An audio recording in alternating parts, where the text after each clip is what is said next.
handa po akong magpakulong. Kung kinakailangang maaresto po ako, wala pong problema. Kung ito po ang kabayarang hinihingi para ipagtanggol ko ang katarungan at ang pambansang kagalingan at ang interes ng mamamayang Pilipino,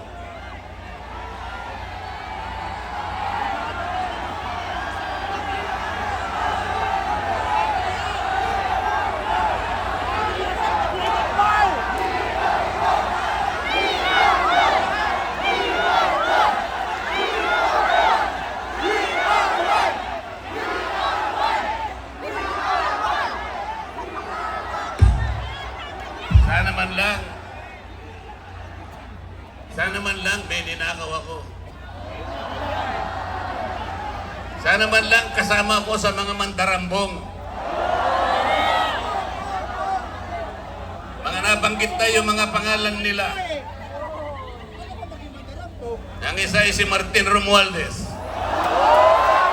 Pinagdalhan ng mali-malitang pera.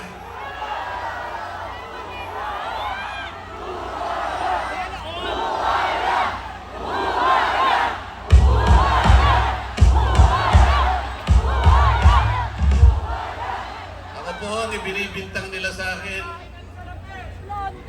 ay salaping pantulong para sa kampanya para ako'y manalong isang senador. Mga kaibigan ko na pribado at sarili lang pera ang kanilang itinulong sa akin, baka sakaling manalo nga po ako at nanalo nga po.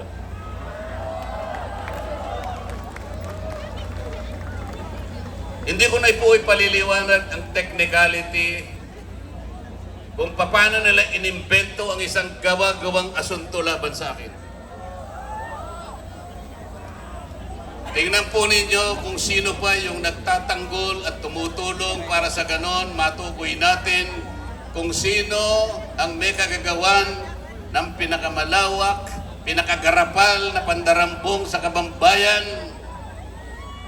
Siya pa ang inaasunto at siya pa ang pinagbabalakang arestuhin. Hindi ba katungkulan ng ombudsman ang sila ang humanap, umusig at parusahan ang lahat ng may kagagawan nito? Bakit ang ombudsman ang nagagalit sa akin? Hindi ba dapat tulungan pa nila ako? Sapagkat iisa ang layunin namin. Ginawa po nilang politika ang lahat ng ito. Ang mga asunto po na sinampa laban sa akin ay nagsasaysay ng kwarta. Pero hindi nagbabanggit ng korupsyon. Nagsasaysay ng halaga, ngunit hindi binabanggit ang ill-gotten wealth. Ipinipilit na iugnay ang public office, ngunit walang binabanggit na abuse of public office. Naglulubid ng mga chismis,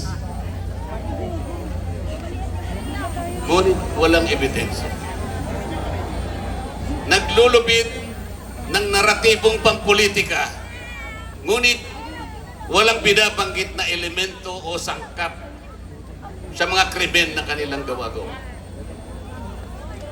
Yun po ang nakapagbibigay po ng malaking kalapastanganan sa ilalim po ng mga batas na umiiral sa ating bansa.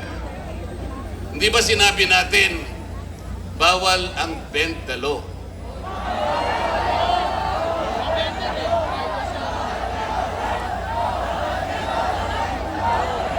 Ayun. Don't bend the law. Don't bend the law. Don't bend the law. Don't bend the law. Paano naman kasi? Isa naman kasama ko doon sa bulwagan sa Senado, bigla na lang bigla na lang nagsalita. Sometimes, you have to bend the law to be able to please the people.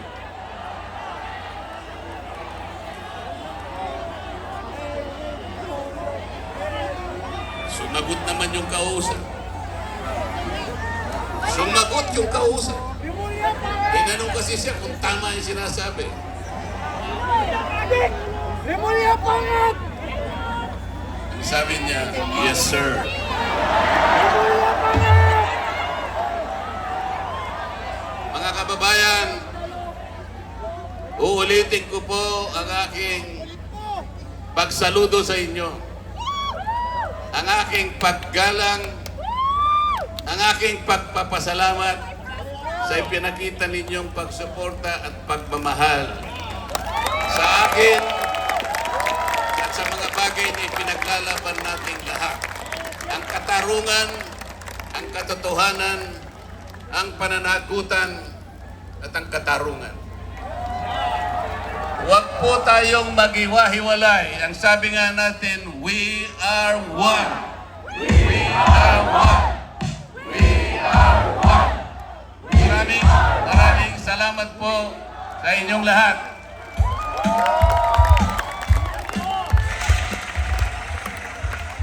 So, pakita ko sa inyo kung gaano kadaming tao dito.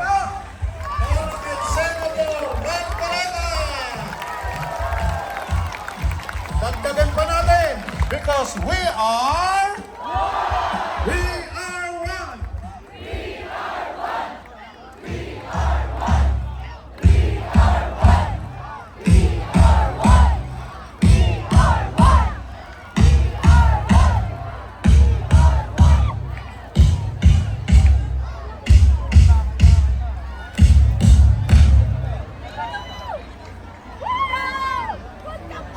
Maraming salamat po, Senator Rodante Marcoleta.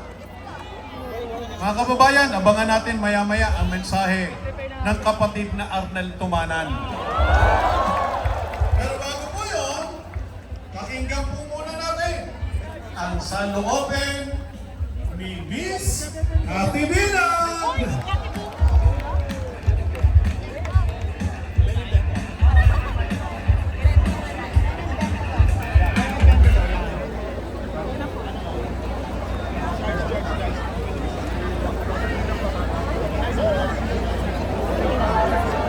Magandang gabi! Mga kapatid! Ayan, di ba? Grabe kayo! Bilib na talaga ako sa inyong lahat. Ang nag-iisang INC na kapananindigan ay talaga naman yung kapatiran nyo. Pag tinawag na kapatid, sama-sama at totoo! We are one! We are one! We are one! We are one! We are one na ayaw sa buhaya. We are one na ayaw sa magnanakaw at mga sinungaling at abuso sa posisyon na pinahiram na temporary lamang sa kanila ng mamamayang Pilipino. Hindi tayo dapat matakot sa kanila. Dahil tayo ang amo nila. Ang tax ng bayan ang nagpapasweldo sa kanilang lahat. Tayo ang inaapi nila samantalang sila natutulog sa mga komportabling bahay, di aircon, kumakain ng masasarap na pagkain.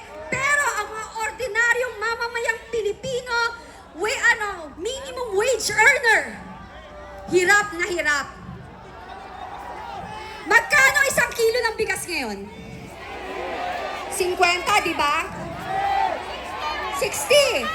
Okay. Magkano minimum wage? 500. Pucha, sorry. Sorry guys. Alam ko bawal, pero hindi ka nakakapagpigil eh. So, 500, isipin mo wala pang 10 kilo ng bigas. Di ba? Ano? 635. 95. O let's say, 10 kilos.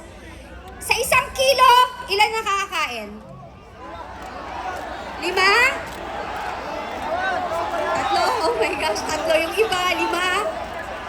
Tatlo. Okay, tatlo lang daw. Minimum sa Pilipino, 4 sa isang pamilya. Nanay, tatay, 2 anak. Okay?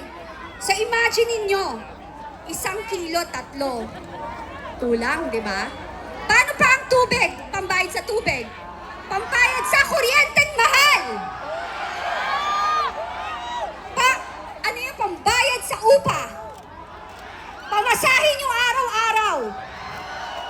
Pagkain ng bawat empleyado ng mamamayang Pilipino araw-araw. Wala pa doon ang pagkain at saka pagpapaaral, baon, pabaon, and everything. Saan tayo pupulutin? Kangkungan. Hindi nila tayo naiintindihan kasi hindi sila galing sa hirap. Hindi nila nararanasan ang hirap na dinadanas ng ordinaryong mamamayang Pilipino na nagbabayad ng tamang tax kahit hirap na at sila anong ginagawa? Anong ginagawa? Ninanakaw. Alam mo, mandarabok. Alam mo ang tawag ko dyan? Alam niyo yung kalyo? Alam niyo yung kalyo, di ba? Kasi kung masisipag kayo, may kalyo kayo. Kahit na anong tanggal mo, ang kapal ng kalyo, bumabalik pa rin. Ganyan sila kakapal. Di ba? Ganyan kakapal ang mga pagbumaha niya. Mga kalyo. Hindi lang buhaya, mga kalyo pa.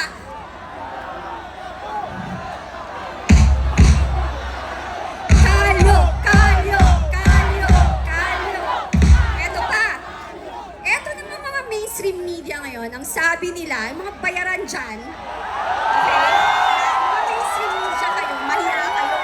Sabi nyo, wala ng tao at kukunti ang tao dito sa EDSA. Nuknuka kayo na sinungaling. Sinungaling kayo. Sa mga gumagawa ng issue sa rally dito ng INC sa EDSA, inggit kayo kasi hindi nyo kayang manindigan. Naninindigan kayo sa personal nyong interes. Sisiraan nyo, ang dami nyong page pinagagawa sa Facebook. Ano inaano ba kayo ng INC? Eh, kinakalaban nga nila, mga magnanakaw eh. Eh, kayo, kakampi ba kayo ng magnanakaw kaya nyo tinitira ang INC? Ayun lang! Lahat ng i-issue dito, sa rally dito sa EDSA, kakampi kayo ng mga magnanakaw at nakinabang kayo sa maleta! Makapal na kalyo kayo, kakapal nyo! Kalyo! Diba? Ibang level, no? Alam mo, kakagulat eh. Actually, hindi nakakagulat. Normal na sa kanila. Ilan witness ang lumabas. Lahat, kapag hindi pabor sa kanila, dinidimanda, pinapasama, kinukulong. Lantaran ang kawalang hiyaan na pinagtatakpan ang pagnanakaw sa gobyerno. Sila lahat damay. Alam mo, ang Diyos marunong. Paulit-ulit ko to sinasabi. Ang karma, hindi mo alam saan tatama. Minsan, dun sa hindi mo inaasahan. Sa anak mo, sa mahal mo sa buhay, o sa sarili mong kabuhayan. Lunod na tayo sa kasinungalingan! Lunod na tayo sa utang! Kung hindi sa OFW, recession na tayo! Wala na lahat ng trabaho. Bakit wala pong investor sa Pilipinas? Ang taas ng kuryente! Pag nagtayo ka ng factory, kuryente ang mahal, di ba? Di ba? Oh, di ba? Bulok ang politika natin. Di ba? Kitang-kita, they don't want to invest kasi ang gulo. Tapos eto mga mamamayang Pilipino dito, naninindigan, ginagawan kayo ng issue ng mga inggiterong kakampi ng mga magnanakaw. Patuloy kayong kakapal ng mukha nyo. Sobra. At yung mga nagtatapang-tapangan sa social media at nagbe-bend ng law ng mga abogado, lahat kayo may araw. Nakalista kayo sa amin. Nakakahiya kayo, abogado man pa man kayong tinawag, pero binibend nyo yung law at lalo na ang mga legislator kuno. Habon ko kay Ombudsman Boying Remulla. Bago mo kasuhan at ikulong ang mga gusto mong ikulong, unahin mo ang mastermind at sinasabi mo pinakamalala na magnanakaw sa kabanang bayan na si Martin Romualdez. Siya ang unahin nyo. Dahil ang tagal nyo nang sinabi yung kasong yan. Pero hanggang ngayon, hindi mabuo. Ano, Brad ba? Saya, no? Marami